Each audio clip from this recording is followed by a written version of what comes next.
বন্ধ হলো মালয়েশিয়ার দরজা, টিকিট জটিলতায় হাজারো কর্মীর যাত্রা বাতিল, হতাশা নিয়ে বিমানবন্দর ছেড়েছেন অনেকে।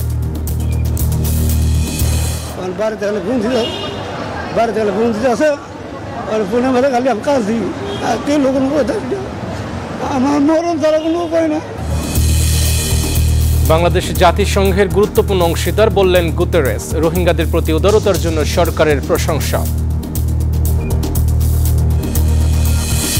এবং লোকসভা নির্বাচনের শেষ ধাপের ভোট আজ, তাপদাহে প্রচারণায় নাজেহাল রাহুল, মোদি, মমতা, গরমকালে ভোটের পেছনে চন্দ্রবাবু নাইডু। স্বাগত জানাচ্ছি প্রবাসী নিউজ 24 সংবাদের সঙ্গে আছে আমি আহসান হাবিব। দেখছিলেন Walton non stop millionaire offer সংবাদ শিরোনাম। আজ থেকে বন্ধ হচ্ছে মালয়েশিয়ার শ্রমবাজার, টিকিট জটিলতায় শেষ দিনে আটকে গেছে 30,000-এরও বেশি কর্মীর মালয়েশিয়া যাত্রা। দেশটির সরকারের সিদ্ধান্ত ও টিকিটের দাম বাড়ার পাশাপাশি অপর্যাপ্ততায় বিপাকে পড়েন প্রবাসী কর্মীরা। ক্ষুব্ধ শ্রমিকরা বৃহস্পতিবার দিবাগত রাত থেকে হজরত শাহজালাল আন্তর্জাতিক বিমানবন্দরে ভিড় করে বিক্ষোভ করেন। আবারও বন্ধের পথে মালয়েশিয়ার শ্রমবাজারের দরজা। 31 মের মধ্যে মালয়েশিয়ায় পৌঁছালে থাকবে চাকরি, তাই শেষ দিনে মালয়েশিয়া যেতে শাহজালাল বিমানবন্দরে কয়েক হাজার বাংলাদেশির অপেক্ষা। সকাল থেকে ছেড়ে গেছে মালয়েশিয়াগামী 3টি ফ্লাইট, রাত পর্যন্ত ছেড়ে যাবে আরও 4টি। এসব ফ্লাইটে যেতে পারবেন 1,500 কর্মী। তবে শেষ দিনে টিকিট জটিলতায় অনেকেরই যাত্রা নিয়ে তৈরি হয় অনিশ্চয়তা।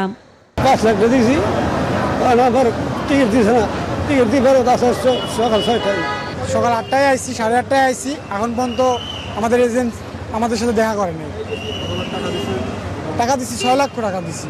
আমরা চড়া সুদে টাকা নিচ্ছি। আমরা চাচ্ছি সরকার আমাদের ফ্ল্যাটটা করে দিক, আমরা মালয়েশিয়া যে কাজ করে আমাদের পরিবারটা সুস্থ রাখি, এই ব্যবস্থাটা সরকার করে দিক, এইটুকু অনুরোধ রইল আমাদের।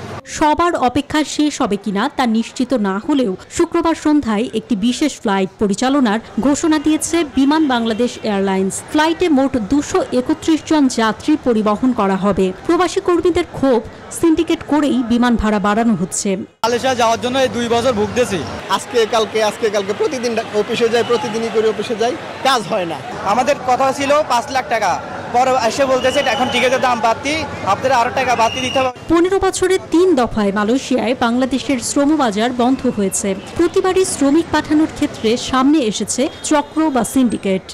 কাউকে বলে দেওয়া যায় না যে অমুক তারিখের মধ্যে ঢুকতে হবে। মূলত ভিসার মেয়াদ যতদিন থাকে ততদিনই কিন্তু কর্মীদের যাওয়ার কথা, কিন্তু আসলে মালয়েশিয়া বাংলাদেশ থেকে কর্মী নেওয়ার ক্ষেত্রে যেটা করে সেটা হচ্ছে দুর্বৃত্তকরণ, সেটা হচ্ছে সিন্ডিকেট। এই একটি সিন্ডিকেট বছরের পর বছর ধরে এই বাজারের দুর্বৃত্তকরণ করে চলেছে, কিন্তু কখনোই না মালয়েশিয়ার সরকার বা বাংলাদেশের সরকার তাদেরকে বিচারের আওতায় আনতে পেরেছে। বর্তমানে প্রায় 40,000 কর্মীর বাংলাদেশ থেকে বহির্গমন ছাড়পত্র ইস্যু হয়েছে। বাংলাদেশ থেকে মালয়েশিয়া গমনিচ্ছুক কর্মীরা উল্টো পথে দুবাই, কাতার, চীন, হংকং, সিঙ্গাপুর, ইন্দোনেশিয়া হয়ে স্রোতের মতো দেশটিতে ঢুকছেন। মালয়েশিয়ার বিমানবন্দরেও হাজার হাজার বাংলাদেশি দেশটিতে প্রবেশের জন্য অপেক্ষমান রয়েছে। অন্তরা বিশ্বাস, নিউজ 24, ঢাকা। বাংলাদেশকে জাতিসংঘের গুরুত্বপূর্ণ অংশীদার বলে উল্লেখ করেছেন জাতিসংঘ মহাসচিব অ্যান্টনিও গুতেরেস। জাতিসংঘ সদর দপ্তরে যুক্তরাষ্ট্র সফররত পররাষ্ট্রমন্ত্রী ডক্টর হাসান মাহমুদের সঙ্গে বৈঠককালে তিনি একথা বলেন। অ্যান্টনিও গুতেরেস বলেন, বাংলাদেশ আন্তর্জাতিক শান্তি ও নিরাপত্তা, টেকসই উন্নয়ন, জলবায়ু পরিবর্তন মোকাবেলা সহ জাতিসংঘের অনেক কর্মযজ্ঞে উল্লেখযোগ্য অবদান রেখে চলেছে। এ সময় রোহিঙ্গাদের প্রতি বাংলাদেশের উদারতার জন্য গভীর কৃতজ্ঞতা প্রকাশ করেন। রাখাইন রাজ্যের বর্তমান পরিস্থিতি, বিশেষ করে সে দেশের সেনাবাহিনী তরুণ রোহিঙ্গাদের জোরপূর্বক নিয়োগ করার ঘটনায় উদ্বেগ প্রকাশ করেন।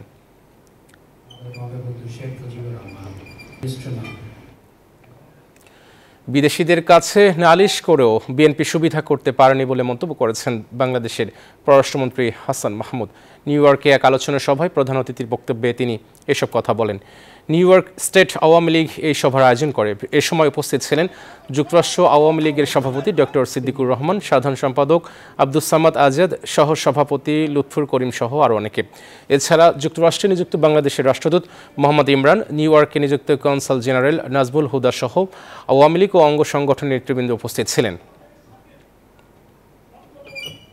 বিএনপি এবং জামাত এখন কি করে, বিভিন্ন দেশে এজেন্ট নিয়োগ করেছে। ওই এজেন্টদের কাজ কি? সামাজিক যোগাযোগ মাধ্যমে বিভ্রান্তি ছড়ানো। এবং এখানকার সরকারের কাছে কিংবা আইন প্রণেতাদের কাছে তারা নানা ধরনের বিভ্রান্তিমূলক খবর পাঠায় এবং এইভাবে তাদেরকে বিভ্রান্ত করার অপচেষ্টা চালায়। দ্রুত রোহিঙ্গা প্রত্যাবাসন না হলে রোহিঙ্গা ক্যাম্পগুলো আন্তর্জাতিক জঙ্গি গোষ্ঠীর হাবে পরিণত হবে বলে আশঙ্কা করেছেন স্বরাষ্ট্রমন্ত্রী আসাদুজ্জামান খান। শুক্রবার সকালে কক্সবাজারের উখিয়ার রোহিঙ্গা ক্যাম্প পরিদর্শন শেষে মন্ত্রী বলেন, ক্যাম্পে এরই মধ্যে জঙ্গিবাদের কিছু কিছু আলামত দেখা যাচ্ছে। যারা রক্তপাত ঘটাচ্ছে, জঙ্গি কার্যক্রমে জড়াচ্ছে, এপিবিএন তাদেরকে চিহ্নিত করছে। এর আগে উখিয়ার ১৯ নম্বর ক্যাম্পে এপিবিএনের সাথে বৈঠক করেন স্বরাষ্ট্রমন্ত্রী।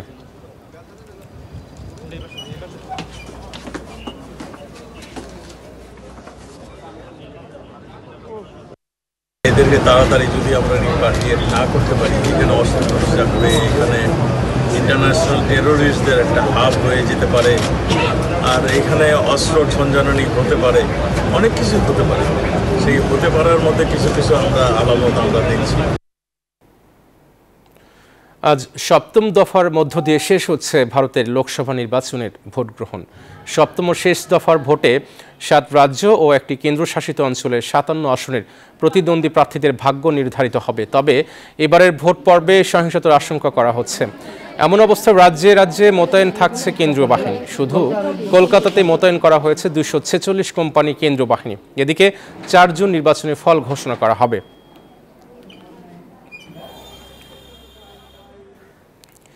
প্রচণ্ড গরমে ভোটের প্রচারে নাকাল প্রার্থী ও রাজনৈতিক দলের শীর্ষ নেতারা। কেন গরমকালে ভারতে অনুষ্ঠিত হয় লোকসভা নির্বাচন? কবে থেকে শুরু হলো এই রেওয়াজ?